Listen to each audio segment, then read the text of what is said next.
मनुष्य जीवन सबसे बड़ा वरदान है और इस जीवन में इतिहास रचना ही होगा। हमें सफलता का मतलब सिर्फ यह नहीं है कि आपने बहुत सारा पैसा कमा लिया, आप बहुत बड़े पद पर पहुंच गए। हां, यह भी सफलता है, लेकिन संपूर्ण सफलता का मतलब मेरे हिसाब से वो ये रहता है कि इस दुनिया से जाने के बाद, देखिए मैं कैसी बातें कर रहा हूं, लेकिन सच यही है, इस दुनिया से जाने के बाद लोग आपको किस तरह से देखते हैं, आपको कितने दिनों तक याद रखते हैं। स्वामी विवेकानंद केवल 39 इयर्स की उम्र में चले गए थे, लेकिन आज तक उसे पूरी दुनिया जानती है, मानती है, वो अमर हो चुके हैं। महात्मा बुद्ध को कौन नहीं जानता।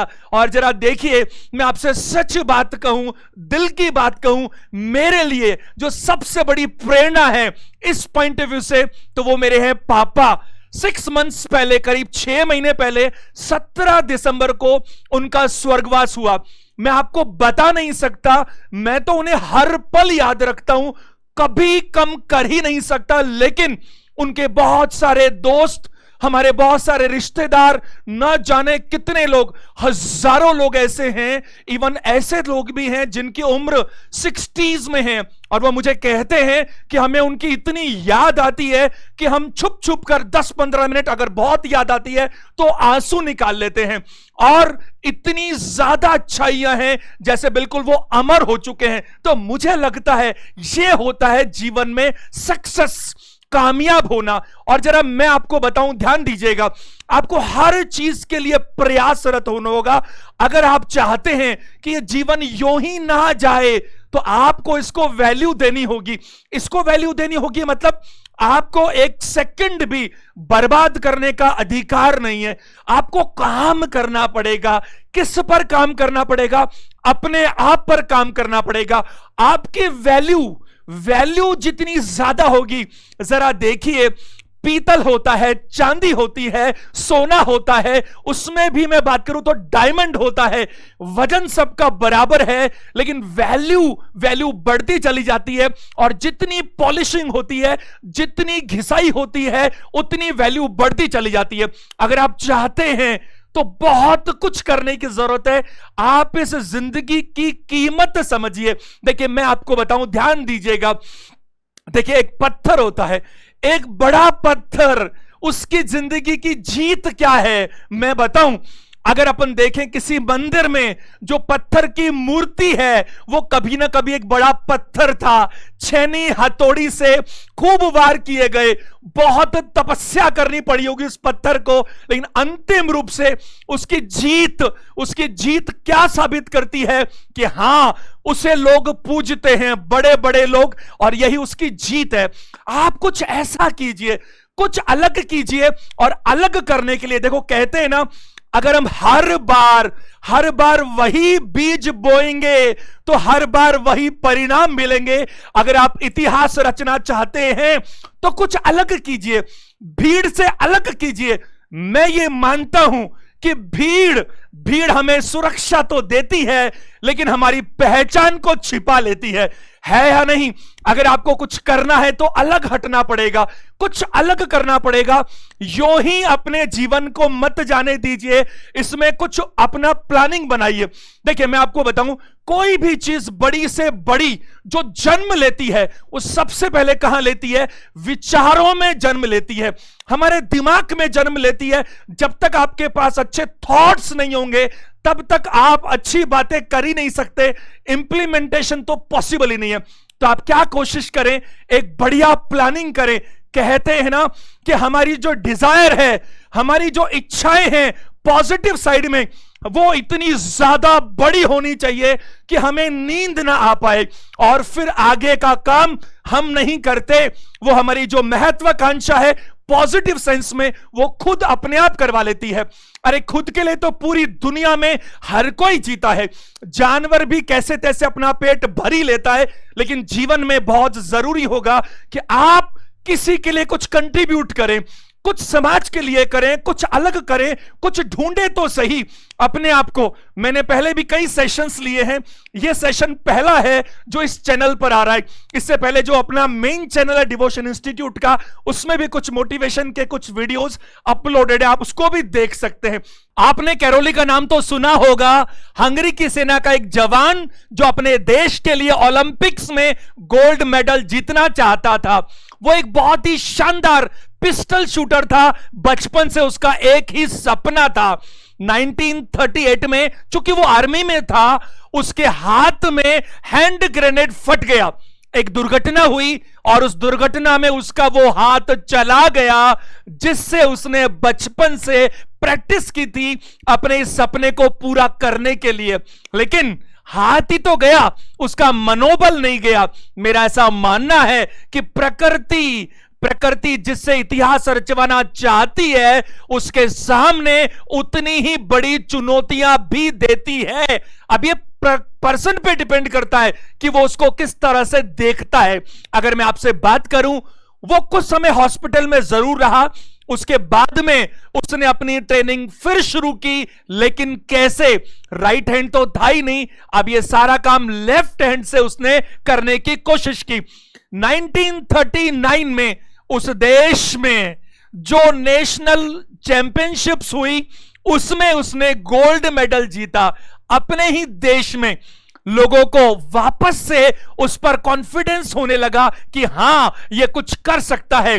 अगले साल 1940 में टोक्यो में ओलंपिक्स होने थे, उसने अपनी शानदार तैयारी रखी, लेकिन बदकिस्मती से 1939 में चूंकि वर्ल्ड वॉर शुरू हो चुका था, तो ये ओलंपिक्स हुए ही नहीं और उसकी जो सारी उम्मीदें थी उस पर पानी फिर गया। लेकिन देखिए अगर किसी को कुछ करना होता है ना, तो वो क्या करता है कि कोई बात नहीं, जिन चीजों पर उसका बस नहीं चलता उस पर तो वो कुछ कर भी नहीं सकता, लेकिन वो अगले ओलंपिक्स लिए तो कोशिश कर सकता था और उसने वही किया। 1940 में नहीं हुए, कोई बात नहीं, उसने अपनी प्रैक्टिस जारी रखी और 1944 के लिए पूरे 4 साल तपस्या की। लेकिन आपको पता होगा वर्ल्ड वॉर 1945 तक चला। अनफॉर्चुनेटली 1944 के ओलंपिक्स भी नहीं हो पाए। इसी वजह से उसने फिर भी हार नहीं मानी और उसने अपनी प्रैक्टिस को जारी रखा 1948 के ओलंपिक्स के लिए। आप सोचकर देखिए, किसी के साथ 1938 में इतना बड़ा हादसा होता है, 1940 में मौका नहीं मिलता, 44 फिर मौका नहीं मिलता और वो 48 में कोशिश करता है। एक जो इस तरह के जो पार्टिसिपेंट्स होते हैं, जो किसी गेम में पार्टिसिपेट करते हैं, उसमें उम्र भी बहुत मायने रखती है। उम्र बढ़ती जा रही थी, अब जो यंग लोग आए थे उनके साथ कॉम्पीट करना था। 48 में उसने क्या किया? उसने अपने देश को इसी पिस्टल शूटिंग में गोल्ड मेडल दिलाया, उसी अपने लेफ्ट हैंड से। आप देखिए, जिसे करना होता है ना, वो बहाने नहीं बनाता, वो अपनी लिमिट्स को क्रॉस करके बात करता है। मैं आपसे कहता हूं कि जितना भी आपने अपने बारे में सोच रखा है उसको थोड़ा दायरा बड़ा कीजिए। कलाम साहब कहते हैं, छोटे सपने देखना जुर्म है, अपराध है और यह अपराध आपको नहीं करना चाहिए। मनुष्य जीवन मिला है, इसको कुछ ना कुछ सार्थक करके दिखाएंगे। मैं कैलोरी के बारे में आपको एक बात और बताना चाहता हूं। 1948 में उसे ओलंपिक्स में गोल्ड मेडल मिला, लेकिन कहानी यहीं खत्म नहीं हुई। उसने अपनी कोशिशें जारी रखी। 4 साल बाद 1952 में जब फिर से ओलंपिक्स हुए, उसने हंगरी की तरफ से फिर से पार्टिसिपेट किया और फिर से वो वापस से गोल्ड मेडल जीता। उसने इतिहास में, देखिए, लेफ्ट हैंड से तो उसने जीता ही जीता, लेकिन साथ में उसने इतिहास में यह भी दर्ज करवा दिया, ऐसा पहला पार्टिसिपेंट जिसने 2 बार लगातार गोल्ड मेडल जीता हो। देखिए, कहते हैं कि अगर हमारी अंदर की ताकत जबरदस्त है तो फिर कोई बाहरी चीज हमें रोक नहीं सकती। आपका सबसे बड़ा मोटिवेशन आप खुद हैं। अगर वो अंदर से निकल कर आता है, अगर आपने ये ठान लिया, देखिए मैं कह रहा हूं नेगेटिविटी इतनी खतरनाक चीज है कि वो अंदर से खोखला कर देती है और ऐसा आदमी कुछ नहीं कर सकता। और पॉजिटिविटी, लेकिन मैंने आपसे क्या कहा, आपको अपने आप पर काम करना पड़ेगा। मैं हमेशा से मानता हूं हवा में रहकर बातें कभी नहीं हो सकती, कभी भी नहीं हो सकती। लगातार कंसिस्टेंटली काम करता रहना पड़ेगा। आपको पता है ना, पानी की बूंद बूंद से तो घड़ा भी भर जाता है बहुत ही जल्दी। पानी की जब एक एक बूंद एक किसी पत्थर पर पड़ती है तो चाहे समय ज्यादा लगता हो, उस पत्थर के भी टुकड़े हो जाते हैं। बताइए है कि नहीं? कुछ भी हो सकता है, बस आपके दिमाग में यह बात होनी चाहिए कि आपने उसको ठान लिया और आपके दिमाग में यह बात रही, चाहे कुछ भी हो, जीतना तो होगा ही हर हाल में। हर हाल में का मतलब ये प्रकृति, ये दुनिया, ये सिचुएशंस चाहे हमारे सामने कुछ भी परोसे, हम उसको पॉजिटिव एस्पेक्ट में लेंगे और कामयाब होकर ही दिखाएंगे। देखिए राज कपूर एक टाइम ऐसा था जब दिवालिया हो गए थे, बताइए है कि नहीं? लेकिन उन्होंने बॉबी बनाई और वो सुपर हिट हुई। अगर उनके अंदर की आग नहीं होती, अगर उनमें कॉन्फिडेंस नहीं होता तो कैसे वापस लौट कर आते? अमिताभ बच्चन कितना बड़ा नाम है, आपको पता है।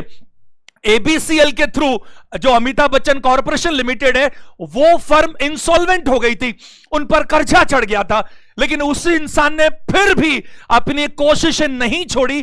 पॉजिटिविटी उसकी हमेशा थी और उसको मदद करने वाले भी बहुत लोग थे।